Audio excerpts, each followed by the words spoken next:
So guys, let's discuss this question. Question is calculate arithmetic mean with the help of following data. Data हमारे पास provided है, हमें arithmetic mean निकालना है। तो देखो मिड वैल्यू हमें क्वेश्चन में ही दे दी, हमारा काम बहुत आसान कर दिया। हमें मिड वैल्यू पहले ही क्वेश्चन में दे दी 35, 35, 45। मिड वैल्यू और x is one of the same thing, तो तुम इसको अब डिस्क्रीट सीरीज ही समझ सकते हो सीधा। अब ये हो गई फ्रीक्वेंसी कितनी है 4, 8, 10, 6 एंड 2। मैं कर रहा हूं कौन सा method use? I always use step deviation method. Step deviation method सबसे इजी है। सबसे पहली बात तो थोड़ी सी टेबल बड़ी बनती है बट कैलकुलेशन बहुत इजी हो जाती है। उसके बाद स्टेप डेविएशन मेथड में मुझे सबसे पहले एक अज्यूम्ड मीन लेना पड़ता है। जो अज्यूम्ड मीन मैंने यहाँ पर ले लिया 25। अज्यूम्ड मीन मिड वैल्यूज में से लेते हैं, कोई भी एक टर्म ले सकते हो। मैं जर्नली मिडल की एक टर्म ले लेते हैं, तो अज्यूम्ड मीन मैंने 25 ले लिया। अब यहाँ से निकालेंगे डेविएशन, डी निकालेंगे, वो होता है mid value minus assumed mean. अब यहाँ पर देखेंगे 5 माइनस अज्यूम्ड मीन कितना हो गया, 5 माइनस 25 हो गया -20। 15 माइनस 25 कितना हो गया -10। 25 माइनस 25 हो गया 0। 35 माइनस 25 10। 45 माइनस 25 हो गया 20। डी से भी काम नहीं चला, अब हमें निकालना है डी डैश। डी डैश क्या होता है?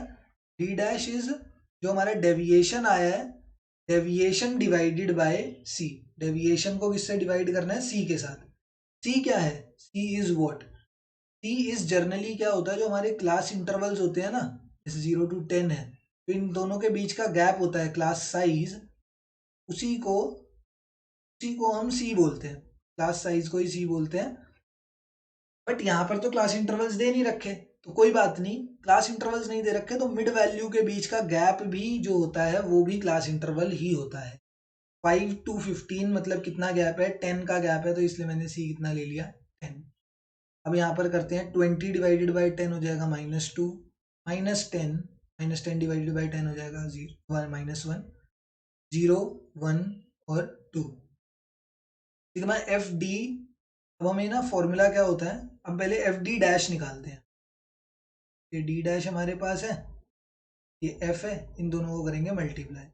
4 इंटू -2 कितना आ गया? -8। 8 इंटू -1 आ गया -8।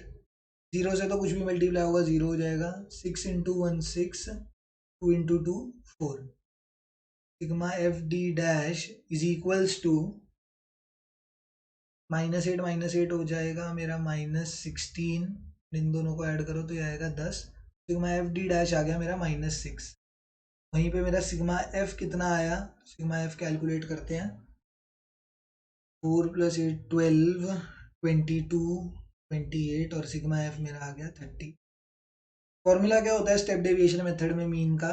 तो formula is assumed mean plus sigma F D dash upon sigma F into C. ये मैंने कुछ फॉर्मूला इतनी बारी लिख दिया है, अगर तुम भी डीपीपी देख रहे हो या सोल्यूशन भी देख रहे हो तो भी तुम्हें याद हो जाए। देखो सिंपल बात ये होती है कि अज्यूम्ड मीन को क्या करा है हमने, फॉर्मूला यहाँ पे टेबल में माइनस, तो फॉर्मूला में क्या कर देते हैं ऐड, क्योंकि उसको इफेक्ट नलीफाई करने के लिए हमें हमने अपनी मनमर्जी से माइनस करा है, तो उसका इफेक्ट नलीफाई करने के लिए हम अज्यूम्ड मीन को ऐड कर देते हैं फॉर्मूला के अंदर। सी को क्या करा है डिवाइड, तो हम इसीलिए फॉर्मूला के अंदर सी को क्या कर देते हैं मल्टीप्लाई, डाल देते हैं इनकी वैल्यूज। अज्यूम्ड मीन मेरा था 25। सिग्मा एफ डी डैश मेरा आया -6, कौन सिग्मा एफ है 30 इंटू में 10, सी है 10 से 0 गया 3 1 जा 2 जा, तो मीन आ गया 25 - 2। मीन की वैल्यू आ गई 23 is the value of arithmetic mean in this given question। क्या वैल्यू आई है? 23 वैल्यू आई है मेरे मीन की। ठीक है ना? बस सिंपल ये बात एक यहाँ पर ये याद रखनी थी कि ये मिड वैल्यू हमें पहले ही दे रखी थी। तो अगर क्लास इंटरवल नहीं दे दिया, हमें तो हमेशा क्या करना होता है, क्लास इंटरवल से मिड वैल्यू निकालते हैं। तो अब मिड वैल्यू पहले ही दे दी है तो बहुत अच्छी बात हो गई, हमारा एक स्टेप कम कर दिया इन्होंने। तो मिड वैल्यू से क्लास इंटरवल दोबारा निकालने की कोई नीड नहीं होती, कोई ज़रूरत नहीं होती। सीधा वैल्यूज लगाओ, फॉर्मूला लगाओ एंड आंसर निकालो। Thank you.